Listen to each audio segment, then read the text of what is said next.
Yes. So guys, welcome to Antwerp Free Workshop. And let me go through the agenda today. So today as an agenda, as you know, it will be the LinkedIn ad tutorial and some Q&A will be there. And meanwhile, I'll be introducing you to our speaker, Shushaban. So let me introduce Shushaban. Shushaban is having 9+ years of experience. He is a digital marketing lead at Airbnb and Puma. He delivered brand performance marketing objectives and handled over $3 million budget. Currently he's in iQuanti as a digital marketing solution specialist. He's a Google and HubSpot certified marketer. And over the years, Shushaban has focused on differentiated and innovative message delivery with behavioral target to yield result. So very warm welcome, Shushaban, in the Saturday morning.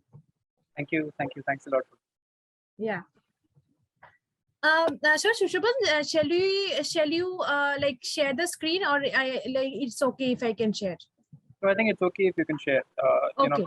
Probably you just need to follow my instructions when to change the slides and probably when to proceed. And that's Sure, because I have also included some animations into the text.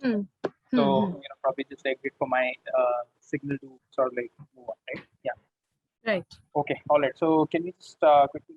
Okay. All right. So first of all, to everyone, a very good morning. And I apologize once again for the inadvertent delay. So now without any further ado, let's get started on this workshop. So today we'll be spending some time on LinkedIn, right? And what we will try to explore is because of course I don't want it to be a plain LinkedIn tutorial workshop and I'll just take you through all of the options that are available on LinkedIn. But this is more to give you a sense of what kind of approach do we need to take to sort of start seeing results coming in on LinkedIn and then also control our costs and CPAs, right? So before I get to let's say the platform level dynamics, I just wanted to spend some time on one of the most debated, or probably I would rather say that almost a majority of the marketers who have already tried LinkedIn in the past, they would agree with me that LinkedIn has been an expensive platform because the kind of platforms that we compare LinkedIn against is let's say the likes of Facebook and Google, and there are some finer level differences between how LinkedIn sort of captures and categorizes audiences and how Google and Facebook capture and categorize audiences, and that's why we also see some of the expenses coming because of that reason. And then there are a lot more reasons which go beneath the table. And the moment we start thinking on those lines, probably we would also be in a much better position to appreciate as to why is LinkedIn an expensive platform. But then this expensive is again relative because we are comparing it with the likes of Facebook and Google, right? So the first thing that I wanted to bring to your notice is the fact that when you look at the audiences that we have on LinkedIn, right? I mean, it is a professional platform.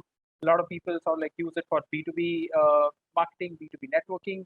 So the biggest thing that LinkedIn brings on the platform is let's say the kind of data that it has and also the kind of users that it has on the platform.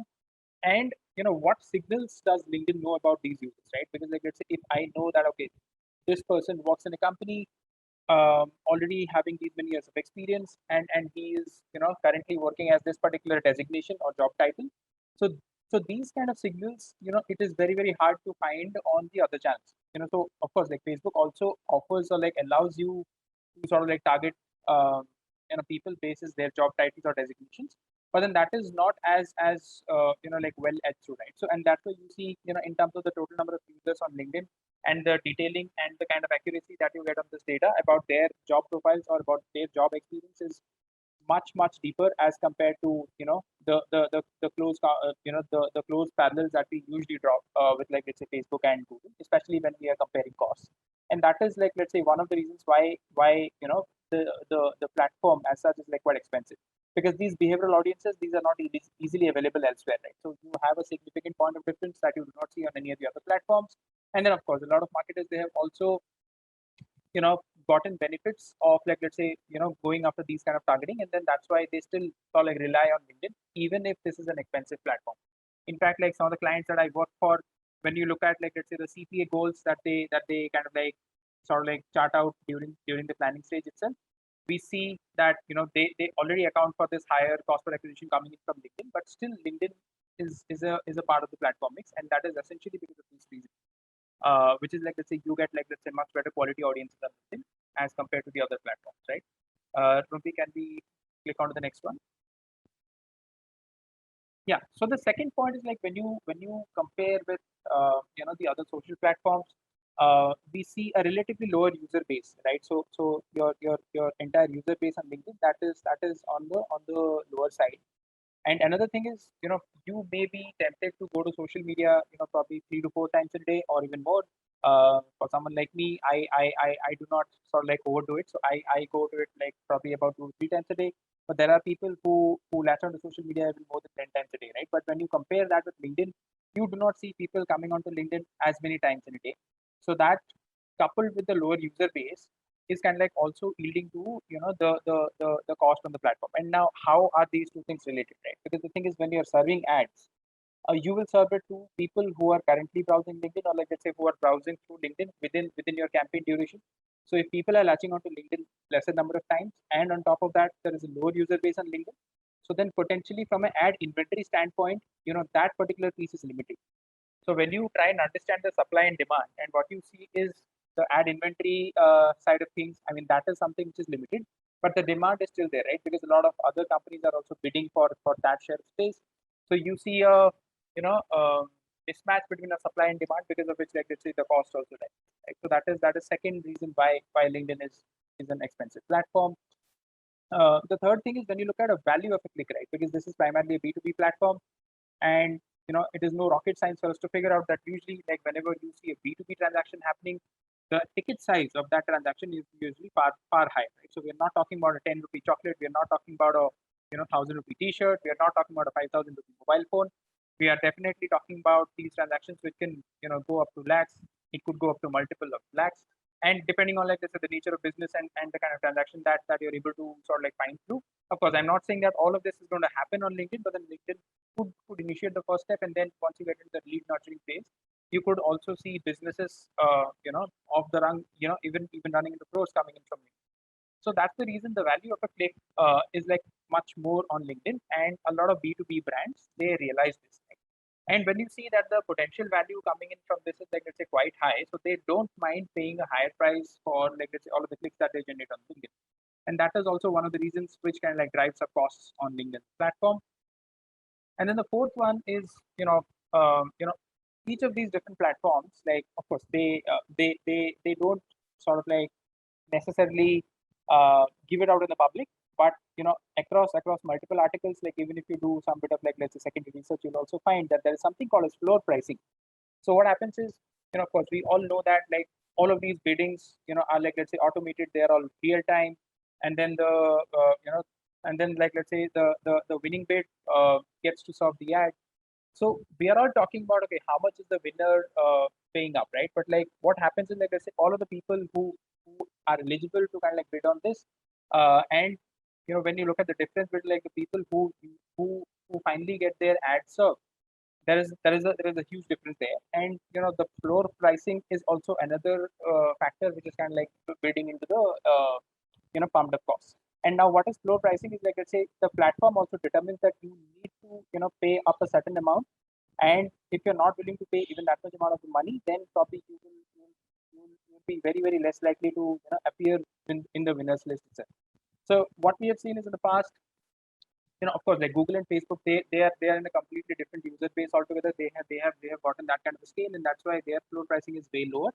But LinkedIn's floor pricing is way higher as compared to Google and as compared to Google and Facebook. So that is also another reason why LinkedIn ends up being an expensive platform. Of course, like for some of the product categories within LinkedIn, they have brought down the floor pricing, and that's why you would see better performance coming in on those ad products.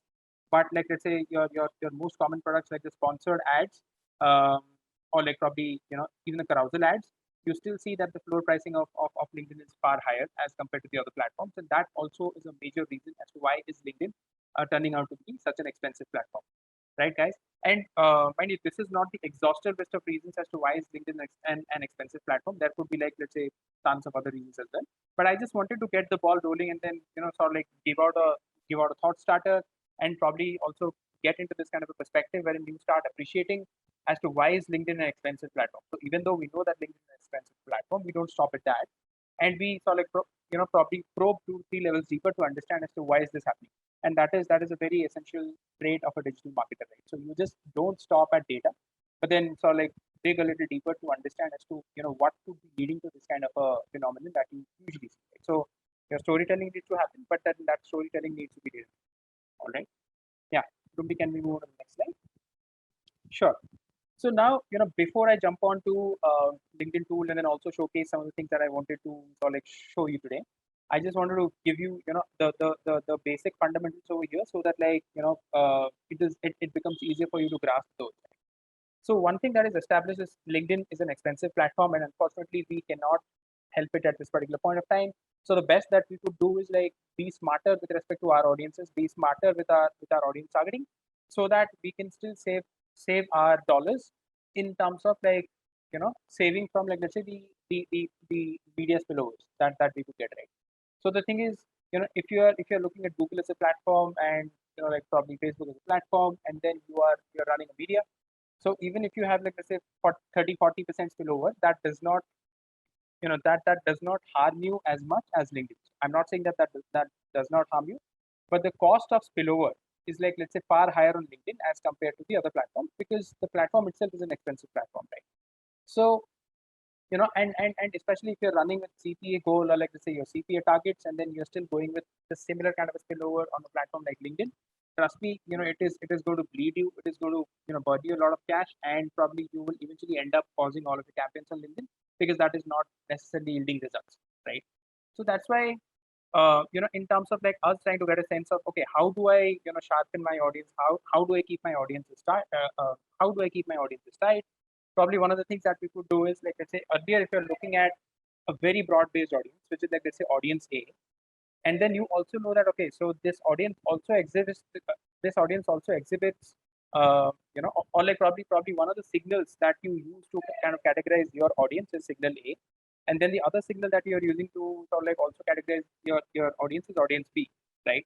So for you to test out, because right now you are still in a hypothesis stage wherein you're saying that, okay, so I know that my audience is like let's say 40 plus, and I also know that my audience is a C-suite executive, right? But the thing is, many times um, we also get excited with the thought that, okay, so there are far more number of C-suite executives the moment I remove the age filter. So like let me target all of the C-suite executives, because then that is a bigger base, and then like once you put in those funnel metrics, and then you see yourself in a better position to kind of like get more number of leads coming in from that, right? So what we are saying is, rather than going for A alone, or rather than going for B alone, go for the intersection of A and B, and then go for a decent coverage on this intersection of A and B, because that is what is going to tell you whether this audience combination works or not, right? Because otherwise, what will happen is, if you're going only after A, or if you're going only after B, and your test budgets are limited, then trust me, you will end up probably covering 10% or 20% of A, or 10 or 20% of B, and if that is not falling into this intersection, so the likelihood of you driving a conversion is lesser. So that's the reason why we have tried sort of like A intersection B. Yes, I will show you the examples of A intersection B on the two, right? So this is just to give you understanding of the concept, and then we go and do the practicals on the two, right? So one is A intersection B. The second audience combination could be A minus B, right? So just to give you an example, let's say you want to target owners of companies, or like let's say founders, co-founders of companies, but you don't want to target like let's say founders and co-founders of the large companies, or like let's say companies with greater than 1,000 employees, because they are more likely to already have the entire setup there. And let's say if at all you are selling a solution which you think is going to make sense for founders of the smaller companies. So what you could do is, you could always select A, which is like let's say job titles which has founders, co-founders. But what you negate from this A audience is like let's say company sizing. So LinkedIn allows you to also target people based on company size. So the moment you plug in, like let's say you want to target all founders and co-founders, and then you exclude the audience, and then so in that exclusion set you say, okay, let me exclude companies which are greater than 1,000 size, right? So the moment you do that, you will actually get this A minus B. So what you're trying to do is you're negating some of the audiences from within A, which you know that they are less likely to convert. So you are bringing in that particular perspective from the qualitative assessment of your audiences, or like probably from any of the secondary research, and then you are layering that on top of this, so that like earlier when you are going after entire A audience, now you are negating that piece, because you know that is going to be spillover. So that way you are also reducing the spillover, and then you're also increasing the likelihood of conversion coming in from it, right? So all of this is going to come at a lower cost, and then you would still be able to establish whether this audience works or not within your test budget itself, right? Can we move to the next one, please? Yeah. So the next one is, of course, like now that we know that LinkedIn as a platform is expensive, and then we will, and we unfortunately can't help it.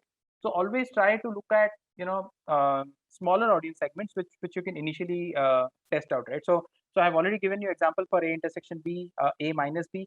Now look at a scenario wherein you would say that, okay, so instead of going for a audience A, which is like, let's say, a much larger segment, can I look at sort of like finding out a smaller alternative to the same, right? So just to give you an example, it could be something of the sort of wherein you're saying that, okay, I want to take a stab at all of the entrepreneurs uh, in India, right? So like that is one way of looking at things, wherein you're saying that, okay, let me go after the entire entrepreneur base in India. And then the second one is, if you know that you have currently launched in Mumbai, and then you will have your operations only in Mumbai, and then you are not looking at sort of like going beyond Mumbai in the near future. So in that case, probably you could always start from Mumbai itself and then test that market out, because you know that this is more likely to convert, because I'll be able to serve this audience better as compared to, like, let's say, reaching out to an entrepreneur who is based outside of Mumbai, and then I may not have the right kind of capabilities to serve that person better, right? So this is just one example. There could be like multitude of examples wherein what we could try and do is we could try and find out smaller segment of audiences which would make much more sense to us, rather than directly testing out a larger segment of audience, because we feel that probably that is going to pull up our cost, and right now I don't know whether I'll be able to drive leads within my CPA targets on that particular audience. So what will happen is, the moment you go after smaller audiences, even if your CPMs go up by, let's say, 50%, 60%, or even 80% for that matter, you will still be limiting the higher limit of how much you will be spending, right? Because the thing is, your base itself is small, and then you're testing this out.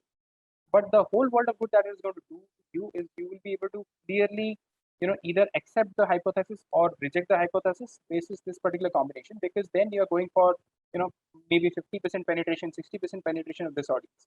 But in the earlier case, wherein you are going after larger audiences, probably you will end up exhausting all of your test budgets, and then you will not even have covered even 10% of the audiences, right?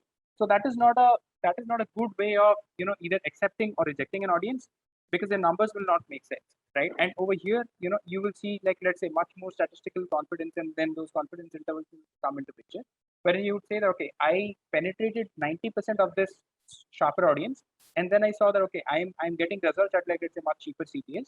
So let me move this from testing to business as usual, right? So that's how you can, like, start putting out your hypothesis, and then keep moving your audiences from test segments to business as usual. So what I'm saying is, this need not work all the time. So one thing that will definitely help you. It will help you test out your hypothesis, and then you will be in a much better position to either accept or reject your hypothesis sooner within your test budgets. Because that in my past experience, what I've seen is, in a lot of the cases, we were not quite sure whether this audience worked or not worked, because we went after such larger audiences, and then the test budgets kind of exhausted, and then we were not even at 5% coverage of the previous audience. So so that was not a statistically significant conclusion. So that's why we can, like, moved all of those into these kind of testing, and then sort of either validating or rejecting, whatever it is. But then you will get a clear-cut answer, and then you will be much more statistically confident of, like, sort of like putting your claim, right? So this is much more data-driven approach of sort of like going after the audiences. Can we move on to the next one, please? Sure. So now coming on to the ad format, right? So if you look at LinkedIn, so all in all, LinkedIn kind of like allows you to experiment with, like, let's say, different ad formats. I'm sure you all would have seen these different ad formats when you're setting up the campaigns. But hand on heart, like, more than 90% of the instances, we end up, just going with either a single image ad, or we end up going with a carousel image ad, right? For multitude of reasons, right? Because we know that video, probably as a creative format does not drive performance as much. So that's why probably we don't look at video. Text is like age old, and like probably text is like probably better taken care of in Google. So that's why let us not do text ad. So what remains? Then we have single image ad and carousel ad, and then these ad formats have traditionally fared well on the other platforms. So let us go ahead with those. And in terms of the bottom three, which you see, right, the spotlight ad, message ad, and conversation ad. So these are actually the dynamic ad formats which also allow you to pull in some of the some of the parameters from the audiences that you're targeting. So just look at this as something synonymous or analogous to email marketing, wherein you can still sort of like address someone by his first name or by his last name. So all of these parameters are dynamically pulled in. So you get some or the other features of those dynamic pull in on the bottom three ads, which is spotlight ad, message ad, and conversation ad, right? And then the second thing is I also spoke to you about the floor pricing. So how you have to do the ad format. Okay, I'll come to this like when I show you the platform demo. So what happens is, yeah, so in terms of the floor pricing that I spoke to you about, right, that LinkedIn sets up a higher floor pricing for the ad formats. But like let's say for spotlight ad and for the messaging ad, this is basic secondary research, and then basis some of the discussions that were happening in a few articles.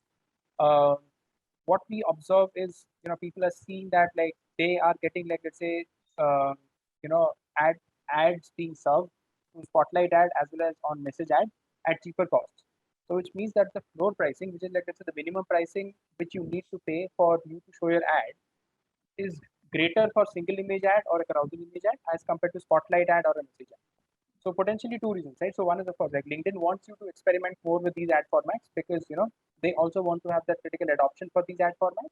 And then the second thing is of course like in terms of the real estate that you're capturing. So your spotlight ad or the message ad that does not kind of like interfere in your regular feed, because the message ad you will see it on your inbox and the spotlight ad you will see it on the desktop right hand column.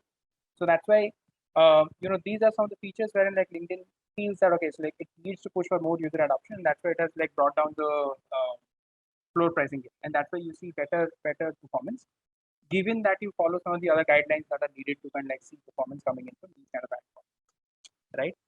Yeah, Ruby, can we move on to the next one? Yeah, so now let us move to the tool and then see some of these things in practice as to like whatever I just showed you, like let us move there. Yeah, So let me now, stop sharing. Yeah. just a minute.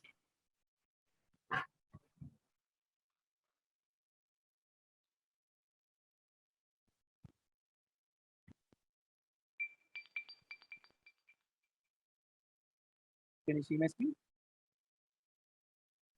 Yes, we can. Okay, let me just pull this component down. Okay, all right. So what happens is like when you log on to LinkedIn, right? So you should be able to see two things coming in here. So one is work, and then the second one is advertise. So people who are not able to see this icon on their LinkedIn feed, so what they could do is they could straight away sort of like just hop on to linkedin.com/campaign manager, and then you should be able to see the campaign manager screen appearing here. வாங்கிக்கோங்க bro. Sorry, was there a question? இங்க நான் கிளாஸ்ல இருக்கேன் bro.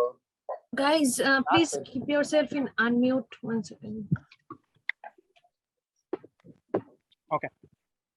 Yeah, so there are two ways how you could reach to this screen, right? So the first one is like when you see this advertise icon, you click on this advertise icon, and that's how you land on the campaign manager.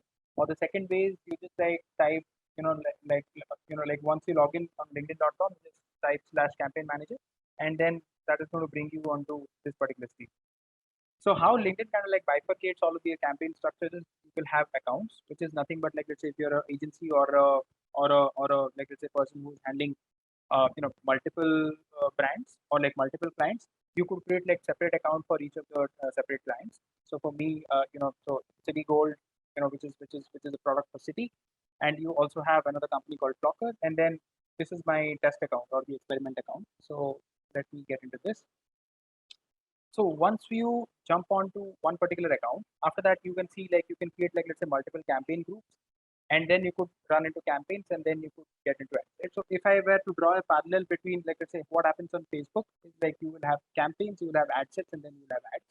But over here on LinkedIn, you will see campaign groups, and then you will have campaigns and ads. Right? So whatever was ad set in Facebook, that is campaign on LinkedIn, and whatever was campaign on Facebook, that is campaign group on LinkedIn. So within a campaign group, you can actually create multiple campaigns, and then each of those campaigns you will have to sort of like set up your audiences, and then you roll with the ads, right? So within each of those campaigns, you will have to run these ads. So let's say if I go to a campaign group, right? So once you get to a campaign group, you get to create a campaign,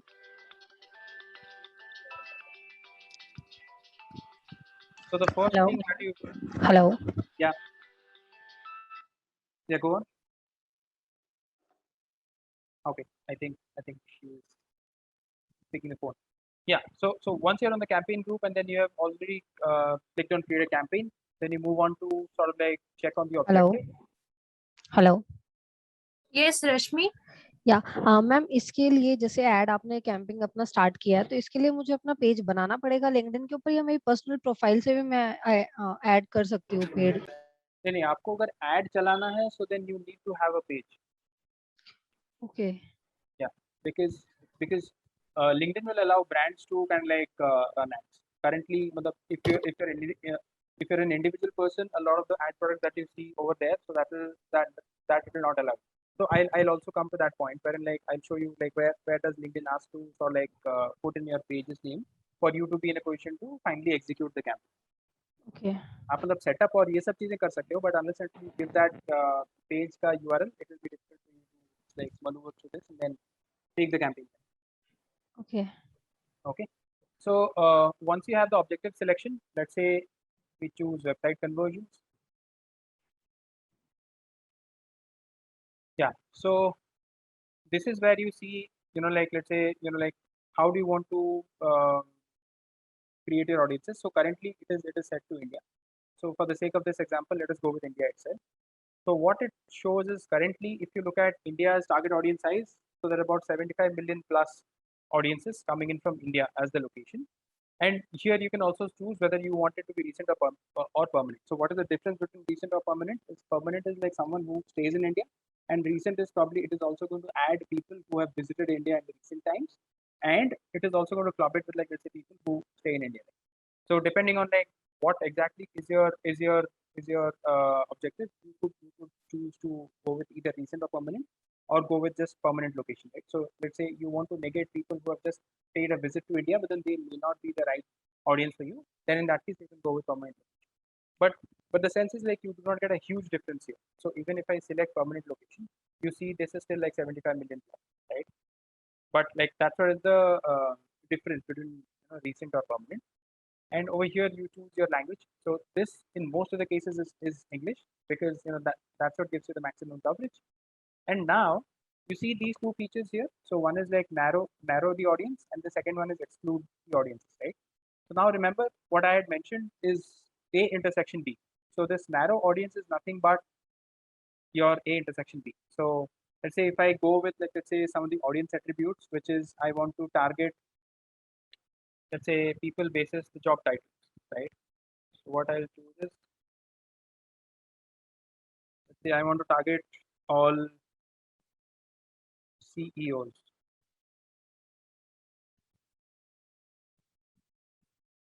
Right. So what we see is there are about 310,000. So now remember, like initially without this filter on, we had 75 million. So now this has brought it down to 310,000. But in case you feel that this 310,000 is also quite big, because you will not be targeting all the CEOs, right? So depending on what kind of product are you pushing, you would either make sense to a small scale or a, like let's say or a mid-sized company or a large-sized company. So once you have that qualitative input coming in onto you, and then like you would know your audience as well, you can go for further narrowing of this audience, right? So now what we are looking at, so all India base was 75 million, your CU base is 310,000. Now when you go for, let's say, the further narrowing, and over here what I choose is, let's say, company size, okay, or let's say I wish to choose company industries, because the product that I have that is going to make a lot of sense to, let's say, people from consumer goods industry, right? So the moment I click this is consumer goods. So now you see that CEOs pan India was 310,000, and now when you brought it down to like let's say CEOs within consumer goods, this is 3,200, right? So now this is qualitative signal which you can always figure out, because you know your product, you would understand your entire product in and out, and then you would also know like what kind of consumers or like what kind of people are more likely to convert for your product. So then accordingly you can sort of like have these ones within the list itself, and the moment you close this, right? So now this is what you get. So now if you remember the A intersection B which we saw there, so this is nothing but, so your audience A is people with job titles as Chief Executive Officer, and then your audience B is, consumer goods as company industries. So now when you go after the A intersection B, so what this is going to help you target is you will be able to target CEOs of consumer goods industries in India, right? So now imagine that if you have a test budget and you really want to test out, okay, it's like whether this is going to work or not, you would need a much higher test budget for you to test out a 310,000 audience base on LinkedIn, given the fact that you. Hello Yeah. Hello या Yeah, sir जैसे मेरा real estate का काम है तो इसमें मेरे को हमारा जो प्रोडक्ट है वो रियल एस्टेट में अपार्टमेंट्स है जो सेल करने होते हैं तो okay. वो स्टार्ट होते हैं 1 CR टू 10 CR और 20 CR 30 CR मतलब ऐसे स्टार्टिंग है उनका तो उस अकॉर्डिंगली मेरे को कैसे मतलब मेरे को नहीं समझ में आ रहा है कि मेरे को किस ऑडियंस को टारगेट करना चाहिए किस तरह के मतलब एड के लिए करना चाहिए. So Rashmi, this is what I would suggest you do, right? So if the apartment prices are like, let's say 1 CR and like, let's say 1 CR and above, right? So then you would Right. also, yeah. So in that case, you are definitely targeting high net worth individuals, because usually, I mean, if you talk in terms of multitude of crores, 5 crores, 10 crores and also, you would not see a lot of people within India who would be able to afford that, right? Because हमारे यहाँ पे usually क्या होता है कि even if people go for 1 crore worth of apartment, they would still need those loans coming in. And even if someone is taking a loan for 5 CR worth of apartment, his salary also needs to be in that range, right? So one of the things that you could capture is like probably go after CEOs as a job title. You could also look at targeting owners, co-founders, entrepreneurs, because these are like business people or business owners, right? And then business people can also be a likely segment that you can go after. But this and piece is very, very important for you. So like, let's say if you go after the owner or a business person, what you could and is, okay, let me just show that audience to you. So, okay, so this piece is clear, right? A intersection B. Yeah.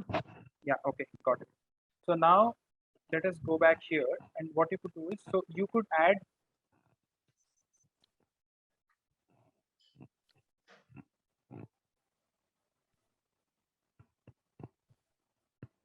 you could look at like all entrepreneurs, business owners kind of Okay. titles, right? Founder, co-founder, associate founder.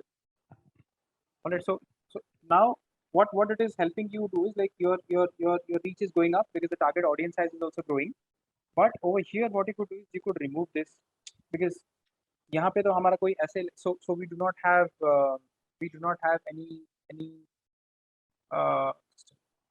so over here consumer goods should not make sense, because you're targeting like, let's say probably people from across industries, but then you are actually taking a shot at his likely income. Unfortunately, LinkedIn does not have a direct correlation to income, so you will have to look at like, let's say, these kind of correlations and then try and build a logic around this, right? So now what you are trying to take a hit at is like CEOs, entrepreneurs, founders, co-founders, right? And on top of this, what you could also include is probably look after investors, right? Okay. So Sovan, do we have option to target the audience based on their monthly income? No, We don't. that Right? we don't. That we don't. Unfortunately, because then you'll get into a lot of compliance issues. So that is something which is not available on targeting across the segment. Because then you get into legal compliances because of that, because then your audience privacy and all of those kind of factors come, and then you can land yourself in deep trouble if you are ever targeting on those lines. I have a question, Sovan. So my question is on Facebook. Like I've done Facebook ads extensively, and there we had, an option to target the iPhone users. Now it's very evident that if a person can afford iPhone users, he or she has decent disposable income to buy premium products. No. So see, iPhone users, yeah, of course, I could have said this because we had also used iPhone users extensively as an affluence indicator on Facebook. So we use iPhone users, we use frequent international travelers. We also clubbed it with like, let's say, people who prefer high value goods, but then that is a huge base on Facebook. So that is not a affluence indicator. Exactly. My question is, so that's for if you want to target, say if you want to sell an expensive watch, you can always use that on Facebook. On LinkedIn, do we have such options where we target people on the basis of their usage, if they are travelers, international travelers, or Yeah, if I will come to that. I'll come to that. Right. So Okay. let me just finish the entire walkthrough because I think most of your questions will get answered because there are Yeah, certain we can. issues that we could sort of like get in, right. And in the interest of time, we'll have to do that, right. So now Yeah, we coming can back take these to questions later, I think. Yeah. correct. So now coming back to your question, Rashmi. So like probably you can have these kind of job titles, which is like let's say so you're also including investors, you're including founders, co-founders, entrepreneurs, CEOs. You could also include like let's say probably head of like let's say head of departments, HODs, head of marketing, head of sales. And on top of that, what you could do is this is a hack that we use is you go to audience attributes and then you choose company and then you look at company size. See this? So what we are saying is, for me to take a stab at someone who is a chief executive officer, because these days, like, I mean, if you're a startup who has recently opened up, even with 2 to 10 employees as well, you could still call yourself a chief executive officer. I am not quite sure on your likely income potential, right? So what I'm trying to do is, okay, so like let me choose all large scale companies, right? So like let's say this just keeps popping up everywhere. So the moment I do this, so now you see this is still quite a tighter base, right? Because now I'm going after like let's say some of the titles who are likely to have that kind of a sort of like income potential, and on top of that, I'm also layering that with company size. So this could be just one of the combinations, right? So what you need to do is like look up for like additional signals within the LinkedIn, and then try and figure out as to like whether this makes sense for you to just like do a test on this and then see whether you're getting any kind of a lead, and even if that lead is getting into qualified lead, but then that drops off from that qualified lead into final conversion because there could be tons of other reasons why that lead is dropping off, right? So we also need to have an understanding of that and then probably see whether this audience has worked or not. So even if I am taking this from like let's say from a prospect all the way till qualified lead, I still think that like it is a job well done, because after that, like what happens, because that person might reject because he's currently not interested. So it does not mean that he does not have the income potential, but it's just that he's not interested to buy anything right now, right? So that's when you know that okay, so this audience works, but then like you need to keep coming back onto this audience and then see as to like how can you leverage this to its fullest potential. But a lot of work needs to be done on the lead nurturing piece, especially on real estate, as you were mentioning, right? So real estate, auto. Third thing could be your wealth management products, which you see for a lot of banks. So they would fall into this segment, right? So which is where you will have to do all of this, slicing and dicing, right? Clear, guys? So this is an example of A intersection B coming into picture, which I just showed, which I have just shown, right? So now let me just quickly, so just how we had done for this A intersection B, you could also choose to exclude people, right? So sorry, so just like how you have exclude people in other location, you also have this option of excluding people. So what happens is narrow is your AND function, exclude is your minus function, which is the second example which I had given. Let's say you want to target, like let's say one particular job title, but you don't really want to target that job title for people who are from finance industries. Let's say you want to target CEOs, but you want to target all CEOs, negating the finance.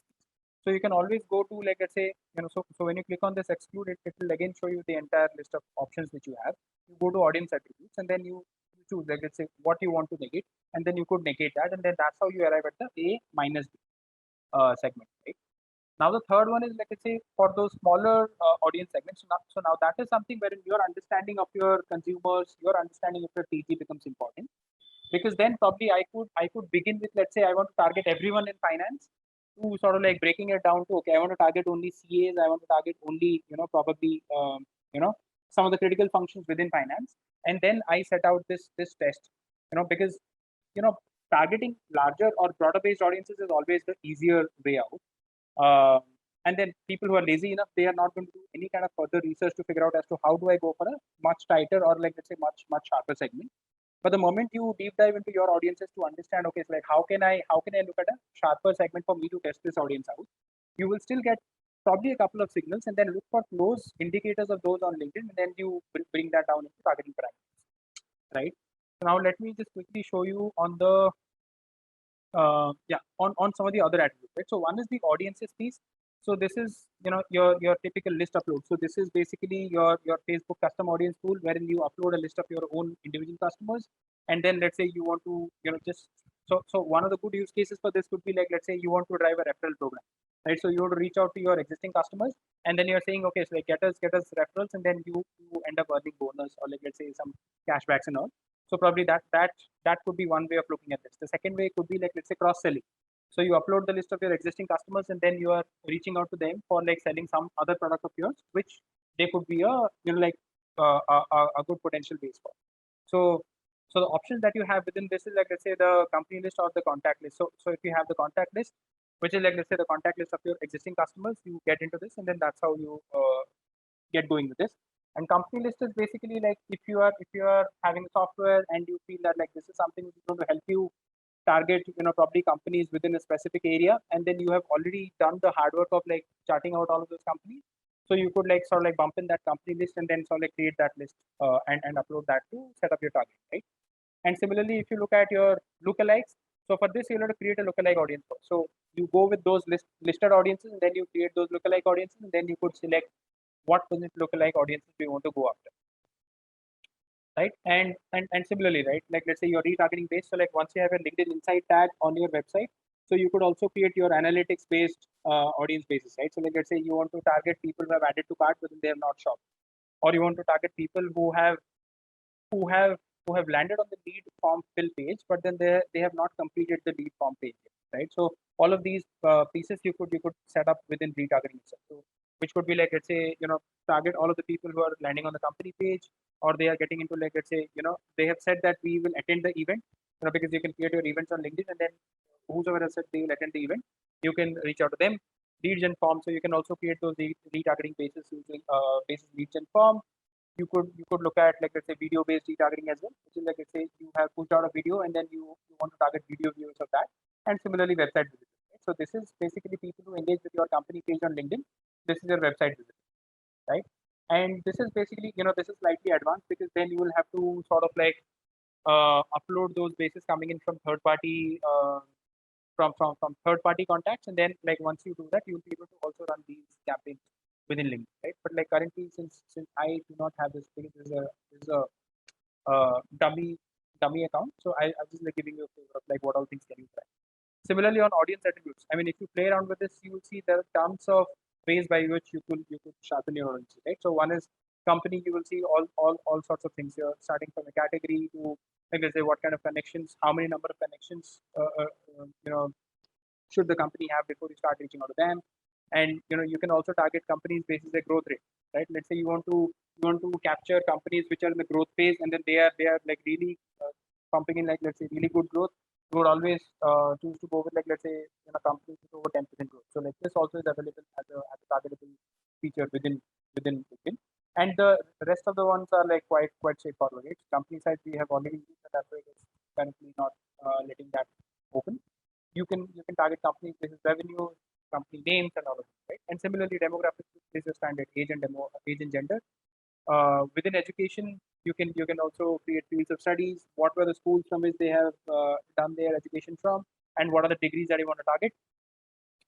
So within job experience, you could take a stab at job functions, job seniorities. All of these I have used it earlier, and currently I'm narrowing, and that's why it is not allowing me to sort of like take a stab at this. And similarly, yeah, this is fairly interesting. Just quickly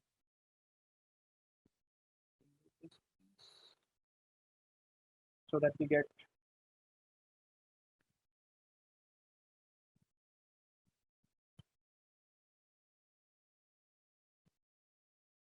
all attributes. So on the interest and traits, right? So what you see here is member group, member interest, and then member traits. So let me begin with this, because I personally like this a lot. So over here you get to see your some of the behavioral audience cuts, right? So like let's say career changers. So people who have made changes into the careers, like probably so over here you can also hover over here to see like what is the definition for each of these audiences, right? So career changes is basically who may be looking to switch to another industry. And similarly, expats is like let's say people who are not in this country but then they are currently operating in this country, right? So one of the use cases for expats is like let's say when we were targeting markets like Singapore, Hong Kong, you would see a lot of expats who are moving in from other countries, and then they are getting into that regional roles. So probably you could also target expats, and then expats could be a good indicator for you to target like let's say people with like let's say recent affluence. frequent contributors is people who are frequently active on LinkedIn. So they are either posting on LinkedIn or they are, sort of engaging with other posts on LinkedIn. So probably you can keep this audience checked if you really want to reach out to, get some quick traction, or like let's say get some quick response coming in, because you know for a fact that these guys log on to LinkedIn, or these guys latch on to LinkedIn frequently, and then they also contribute. So it's not that they are not passive users on LinkedIn; they are active users on LinkedIn. So which is what, yeah. So these are frequent contributors or posters on LinkedIn, and you also see similar things, right? So your frequent travelers is also available for targeting on LinkedIn. Job seekers is basically people who are looking for a job right now, and the other ones are like, let's say, open to education, and then like let's say you have a higher education product, so you can always look to sort of like capture this. And the other ones are like somewhat similar to what you have on your live events on Google, right? So you can target people who are recently promoted, or like people who may have recently quit jobs or like recently relocated, right? So all of these options are available for you to target on LinkedIn, and then depending, so you just need to play around on this, and then probably use some of these signals to kind of like keep your audiences sharper, tighter, and then go for those usual tests, right? And then these are basically uh, your affinity audiences or like interest-based audiences on Facebook. So this is synonymous to this, right? So you can choose, like, let's say, what all interests you want to reach out to them on, and then this is basically product interest. You will see majority of this coming in from IT,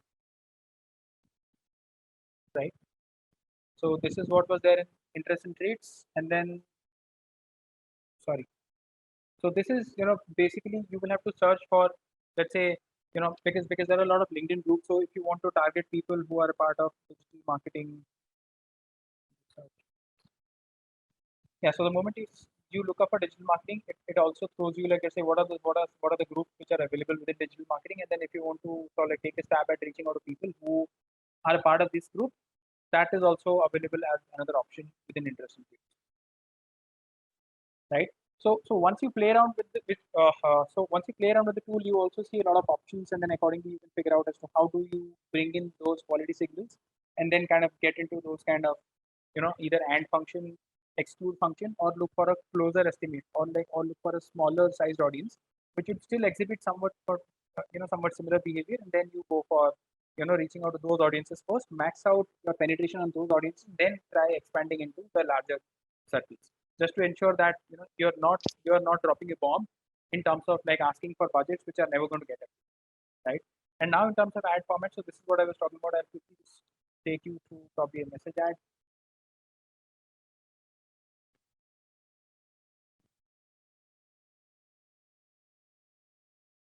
Right.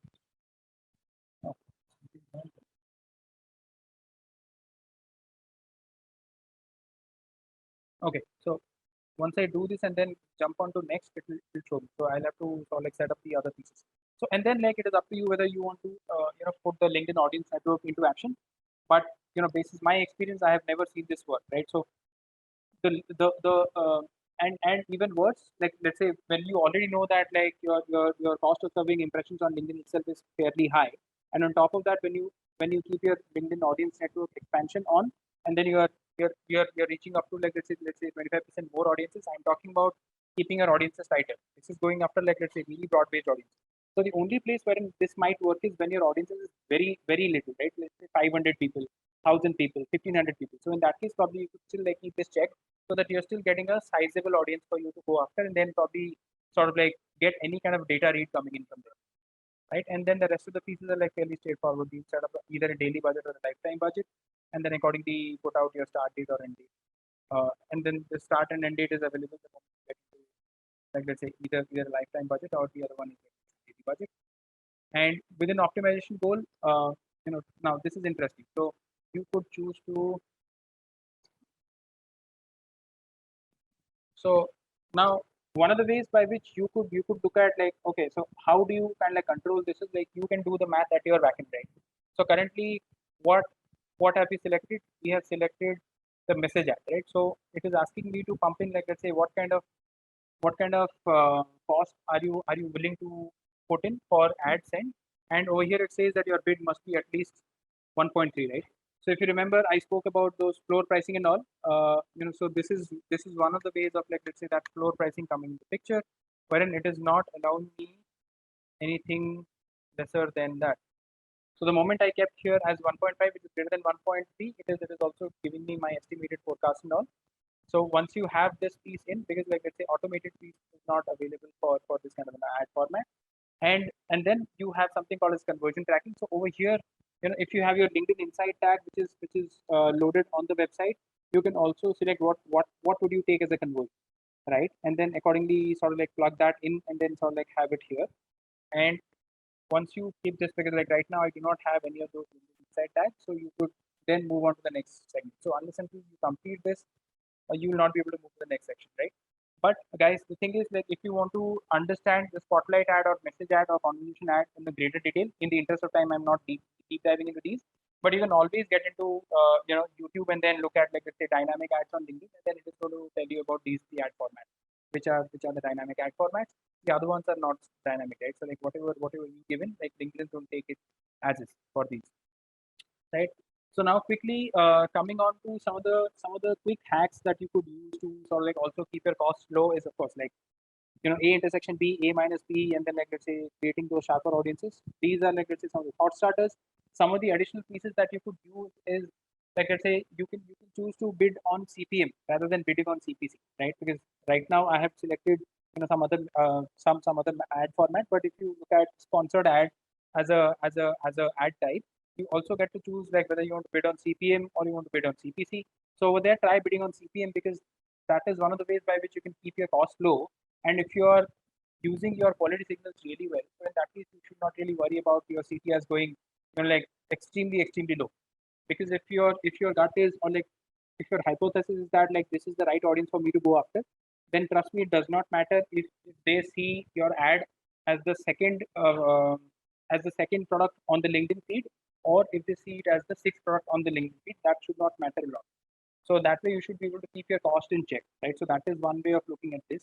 The second way is always keep looking for exposure of your campaign, right? So like let's say, if you're already serving at like let's say over 4 frequency, so anything greater than 4 frequency, you should definitely,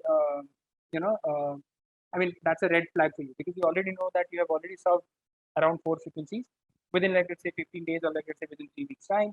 And if that is not yielding results, and then you see your CPLs to be like going up like really way high, then in that case, there is no point in you taking that from an average frequency of 4 to an average frequency of 8.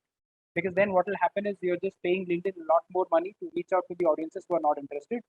And as we all know that the CPM rates on LinkedIn are usually on the higher side as compared to the other platform, that is going to hurt us even more, right? And then some of the other things that we could look at is like experiment with the different ad formats and not necessarily go with just the sponsored ads, because as I told you that the floor pricing for dynamic ads is cheaper as compared to the other one. So probably you could bring that into a 4 here, and then you could experiment on those areas. The fourth one is like if you really want to reach out to people who take action on LinkedIn, so then that frequent contributors as a signal is a fairly strong signal. So you could also keep that option checked so that you're reaching out to people who by default like to engage on LinkedIn. So like they would be either posting or they would be commenting or they would be like let's say liking content. So they are more likely to sort of like also engage with the ad in case they find the ad beneficial, right? And yeah, so like these were some of the key ones. And then of course like the other one that we could look at is basis your LinkedIn insights tag, like whatever audiences that you're creating, right? So instead of going after all website visitors, you can always choose to go for like let's say I want to target people who are visiting only my product detail page, or they are visiting my complementary product detail page, because then I'm increasing my likelihood of driving a conversion coming in from that person. Because as a website, I might be selling 5 different products, and if I'm reaching out to everyone who might have come for a completely disconnected product, so I'm also reaching out to him and serving an impression to him, which is again media spillover, right? So let us not do that. So in terms of like let's say the last comments, especially on LinkedIn as a platform, there is way more value in understanding what to negate. There is way more value in understanding what to reject rather than getting what to add.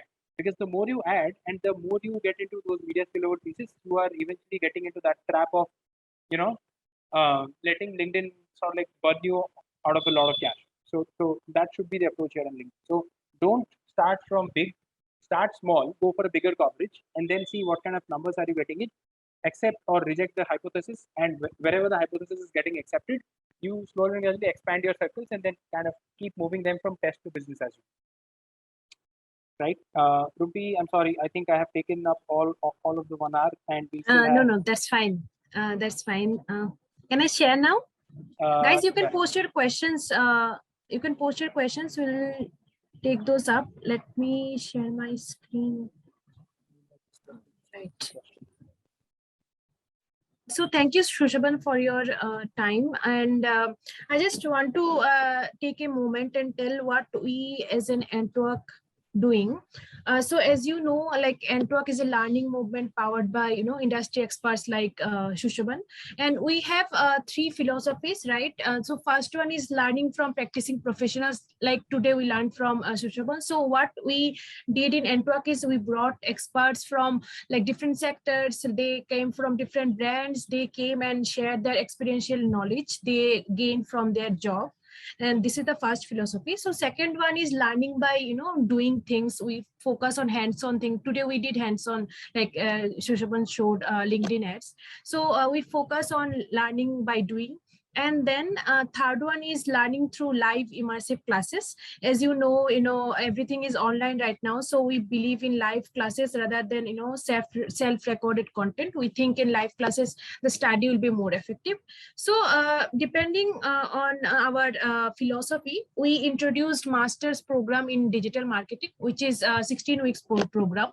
And we have experts like Shushaban. He is taking social media marketing. We have leaders from Amazon, Bosch, Hotstar, Netflix. So those experts are coming and teaching you guys, and everything will be, real-time projects, and all will be hands-on projects will be there. So what are this batch cohorts they are doing? They are working on marketing analytics. They are using Google Analytics. And last week they used MailChimp for email marketing campaign.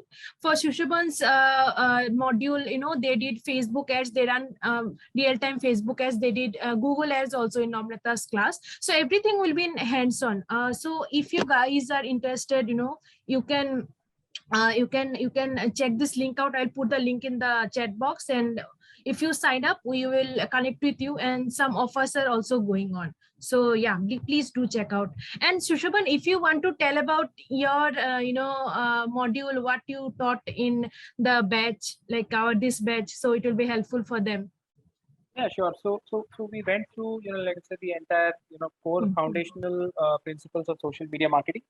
So we started off with like why is social media important in today's age, and then we are not just talking about in terms of let's say people spending a lot more time on social media, but then we are also deep diving and then just getting some bit of behavioral science, and then also trying to understand and decode as to why are people on social media and why is social media so crazy these days, right?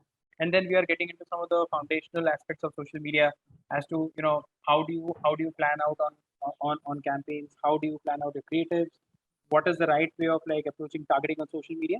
And then the second class was on entire paid advertising, right? So like Right. the entire tool demo, tool walkthrough as to how can you leverage Facebook Ads Manager, what are some of the common practices, what are the best practices that you need to take care of, what are some of the things that you should be mindful of.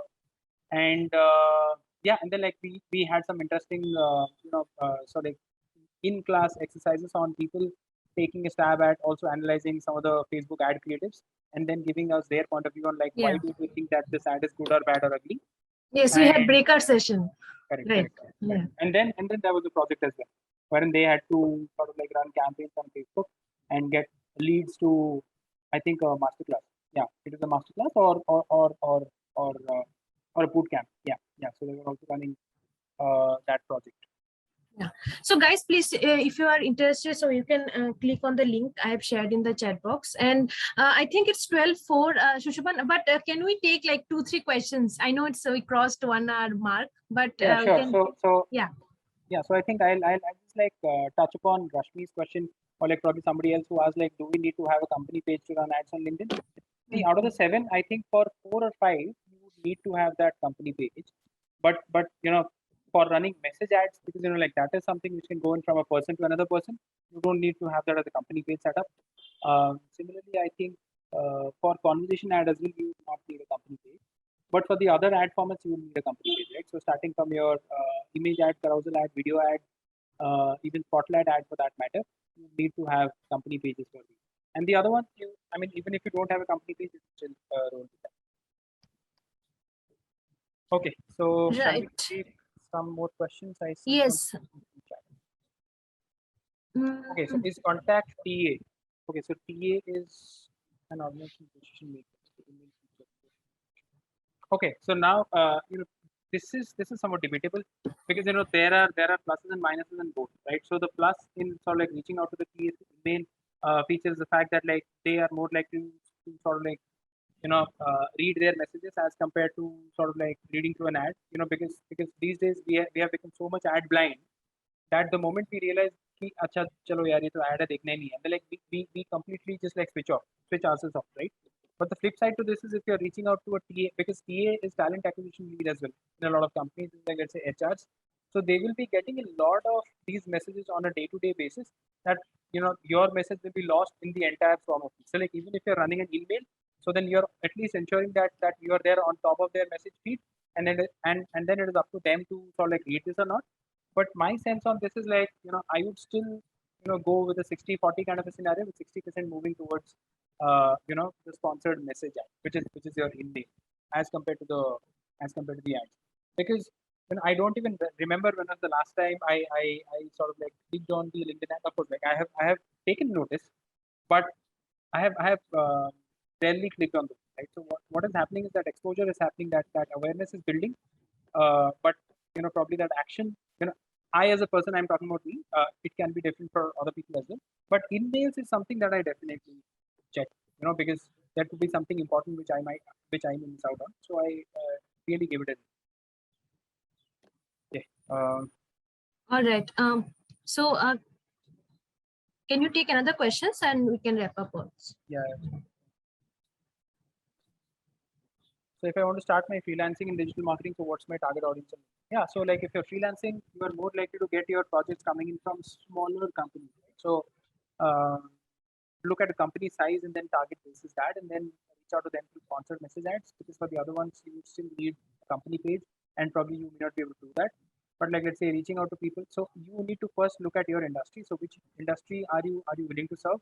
So do that homework first, and then accordingly sort of like reach out to people through either a sponsored message ad or even a conversation ad is better, because then you will also be able to showcase your entire portfolio. So I'm assuming that if you're a freelancer or you want to start your freelancing, okay, so if you want to start your freelancing, in that case you will still have to sort of create some sort of a portfolio of sorts where like you at least put in like what kind of work have you done, even if it is not for clients, have you done some work as a part of some of the projects. So you can always create that portfolio. And what happens is like when you are building out the conversation ad, it allows you to kind of like sort of like interact with users on that particular format, wherein they can click on view portfolio, and then they can go to your portfolio and then check out your work, and then accordingly sort of like that. So either go for conversation ad or a message ad, but reach out to companies which are like, let's say, smaller scale, because the larger scale they are more likely to have full-time employees and not likely to go for freelancers. Is there A/B testing on LinkedIn? Oh, it's a good question, but like I don't think so, because like so far, if you stick to like let's say the LinkedIn console and you're running ads from the LinkedIn console, unfortunately we do not have that option yet on LinkedIn console. So like A/B testing. Marketing manager of student-centric company, how to target students? Yeah, so I think one of the things that you could do is like go for age targeting.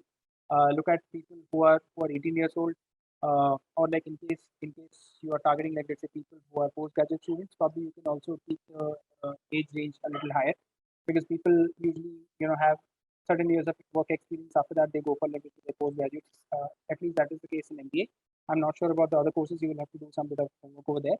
But I think age targeting is your best bet in case you are looking at this, right? Unfortunately, there is nothing else. Or like probably what you could also look at is, looking for a job or like recently graduating soon. So you will have to look at like whether those options are available within that list of options. I don't remember this on top of my mind, but that is the best shot in terms of targeting students. Okay, got it. Thank you, Susan. Great session, ma'am. Yeah, Okay. great session. So, Shushaban, I think can we take last question? I think Omkar is asking, and then we can. Sorry.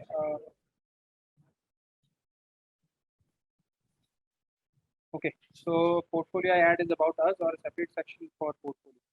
No, so by portfolio, what I mean is like you will have to have a section wherein you're also showcasing your work. So I meant, like say, what are samples, what are some of the samples of work that you have done? So either that, or in case you have helped, fine tune some of the performance marketing initiatives. So then you need to have that snapshot as well. You help reduce CPA or like it's a CPL by this much percentage. What are the budgets that you're handling? What kind of numbers did you help them drive and all, right? So like you need to have that, right? So because in a lot of cases, like when you reach out to such kind of people, they may not be marketing folks, so they may not understand all of these things. So you have to make it extremely simple, right? Because all founders, all promoters, they understand business. So the moment you tell them that I help you get a customer at this much price point versus a benchmark of this much price point, they get a much better sense of what value are you bringing onto the table, and then they will be more likely to sort of like engage with you further onto a conversation. I'm not saying that you will be able to help close the deal, but you will at least get him interested to sort of like talk to you further on that. But without that, if you just put out a plain Jane message saying that, okay, I want to start my freelancing and I'm looking for opportunities, trust me, nobody's interested in that, because everybody is interested to know what do you bring into the table. They would not be interested to know that like they would give you opportunities for sort of like fine tuning your skills. All right. Thank you so much, Shushaban, and thank you for the time in the Saturday morning. And so guys, we take this kind of sessions, we run workshops, free workshops, master classes each week from Antwerp. So do check out our social media, you can find the link. And if you guys are interested, so in master's program in digital marketing, you guys can check the link out. And yeah, I think that's all. Thank you so much, Shushaban. Thank you. Thank you. Thanks a lot. Thank Have a you. nice Thank you day. guys. Bye. Have a nice day. Bye.